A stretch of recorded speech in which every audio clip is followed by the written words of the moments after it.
मित्रांनो, मोबाईल कंपन्या आपल्या किमती वाढवत असल्याचं आपल्याला माहितीच आहे. पण आपला फोन लोकांनी घ्यावा म्हणून कंपन्या मोबाईलमध्ये काही ना काही वेगळं फीचर द्यायचा प्रयत्न करत असतात. रिअलमीने पण असाच एक प्रयत्न म्हणून आपल्या नव्या फोनमध्ये मागच्या बाजूला चक्क आरसा दिलाय. म्हणजे मागच्या कॅमेऱ्याने तुम्हाला सेल्फी घेता यावा, व्लॉगिंगसाठी फायदा व्हावा, अशा उद्देशाने यात कॅमेरा मॉड्यूलमध्येच एक आरसा दिलाय. पण ते सोडलं तर या फोनमधले बाकी फीचर्स खरंच किमतीच्या मानाने चांगले आहेत का? हा फोन घ्यावा की इग्नोर करावा आणि या प्राइस रेंजमध्ये आणखी कुठले चांगले फोन मिळू शकतात, हे सगळं आपण आजच्या व्हिडिओमध्ये पाहणार आहोत. पण व्हिडिओला सुरुवात करण्यापूर्वी तुम्ही जर नवीन असाल तर चॅनलला सबस्क्राईब करून घ्या. मी सुदेश आणि तुम्ही पाहताय टेक भारी.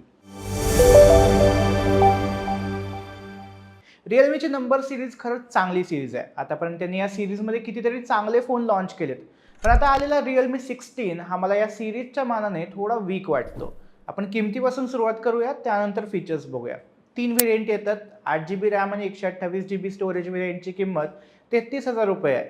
8GB रॅम आणि 256GB स्टोरेजची किंमत 34,000 रुपये आहे. तर 12GB रॅम आणि 256GB स्टोरेजची किंमत 37,000 रुपये आहे. आणि ही किंमत नक्कीच स्टोरेज व्हेरियंटच्या मानाने जास्त आहे. ही सिरीज जेव्हा टीज करण्यात आली होती तेव्हा असं वाटलं होतं की याच्या किमती 30,000च्या आत असतील. किमान बेस व्हेरियंट तरी अंडर 30 असेल, पण तसं नाही आहे. सध्या लॉन्च ऑफरमुळे बेस व्हेरियंट 30च्या आत मिळतोय, पण ऑफर्स काही ठराविक कार्ड्सवर आहेत. सो 32 ते 37 हजारांच्या रेंजमध्ये रिअलमी काय काय देत आहे ते बघूया. डिझाईनच्या बाबतीत बोलायचं झालं तर रिअलमीने खरंच चांगलं काम केलंय. फोनची बॅटरी खूप मोठी आहे आणि त्या मानाने वजन 200 ग्रॅमच्या आतच असणं चांगली गोष्ट आहे. शिवाय फोनची बॉडी देखील बरीच स्लिम आहे. रिअलमीने सांगितलं की एअरक्राफ्ट स्ट्रक्चर नावाची प्रक्रिया वापरून आतली जागा ऑप्टिमाइज केली आहे. त्यामुळे फोनची बॉडी स्लिम ठेवूनही मोठी बॅटरी आतमध्ये बसवता आली आहे. एअर ब्लॅक आणि एअर व्हाईट असे 2 कलर ऑप्शन्स मिळतात. बॅक साईडला ग्लेमिंग विंग्स नावाची डिझाईन आहे. त्यामुळे फोनला एकदम प्रीमियम लुक येतो.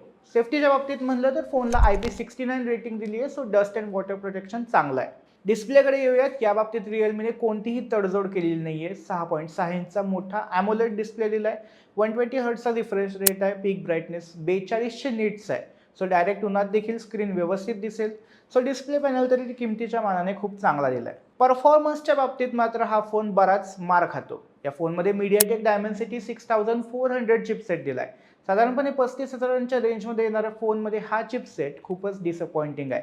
डेली यूजसाठी ही चिप अगदी परफेक्ट आहे, त्यात शंका नाही. पण हेवी गेमिंग किंवा भरपूर मल्टीटास्किंग यासाठी हा प्रोसेसर कमी पडू शकतो. जेन्शिन इम्पॅक्ट सारखी हेवी गेम जास्त वेळ खेळणं यावर थोडं अवघड जाईल.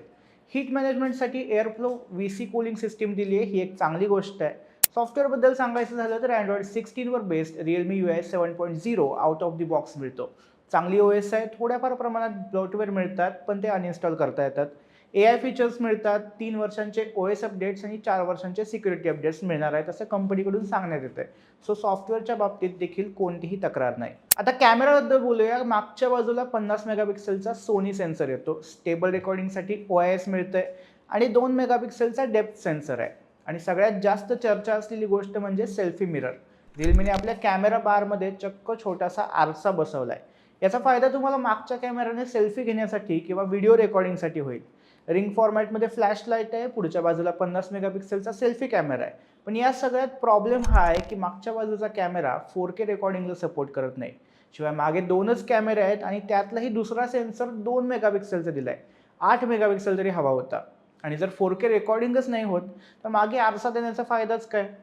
असो. बॅटरीच्या बाबतीत बोलायचं झालं तर 7000 mAh एवढी मोठी बॅटरी मिळते. 60 वॉटचा फास्ट चार्जिंग सपोर्ट मिळतोय, हे दोन्ही चांगलं आहे. बॅटरी लाईफ 6 वर्षांपर्यंत खराब होणार नाही असंही कंपनीने सांगितले. सोबतच आणखीन एक चांगली गोष्ट म्हणजे यात स्टिरिओ स्पीकर बूस्ट असं एक फीचर मिळतं आणि यामुळे 300% मोठा आणि बेटर साऊंड मिळतो असं कंपनीने क्लेम केलंय. सो मल्टीमीडिया एक्सपिरियन्स चांगला होणार याची खात्री आहे. बाकी या फोनमध्ये काय काय मिळत नाही हेही पाहणं महत्त्वाचं आहे. 35,000 रेंजमध्ये असलेला फोन असूनही यात वायरलेस चार्जिंग सपोर्ट नाहीये. शिवाय प्रोसेसर आणखी चांगला देणं आरामात शक्य होतं.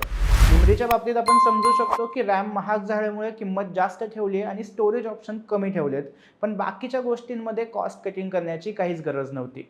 डिस्प्ले आणि बॅटरी सोडली तर प्रत्येक गोष्ट जी बघून आपण फोन घेतो म्हणजे कॅमेरा, प्रोसेसर आणि स्टोरेज हे सगळं किमतीच्या मानाने अगदीच डिसअपॉइंटिंग आहे. याच प्राइस रेंजमध्ये तुम्हाला Realme 16 सोडून कितीतरी चांगले ऑप्शन्स मिळतील. Nothing phone 3A Pro, Poco F7, iQOO Neo 10R, OnePlus Nord 5 आणि रिअलमीचाच GT70 हे सगळे फोन कॅमेरा, प्रोसेसर आणि बॅटरी या तिन्ही बाबतीत एक से बढ़कर एक आहेत आणि रिअलमी 16च्या तुलनेत तर खूपच चांगले आहेत. सो तुम्हाला थोडे जुने Android 15वर चालणारे फोन चालत असतील तर हे ऑप्शन चेकआउट करा. आणि व्हिडिओच्या सुरुवातीला सांगितलं होतं तसं हा फोन घ्यायचा की अवॉइड करायचा असा प्रश्न जर तुम्हाला अजूनही पडला असेल तर स्पष्ट सांगतो, इग्नोर करा. बाकी तुम्हाला हा फोन कसा वाटला, कॅमेऱ्याच्या जवळ असलेल्या आरशाबद्दल तुम्हाला काय वाटतं, तुमची मतं आम्हाला कमेंटमध्ये नक्की सांगा. व्हिडिओ आवडला असेल तर लाईक आणि शेअर करा आणि टेक भारीच्या यूट्यूब चॅनलला सबस्क्राईब करायला विसरू नका.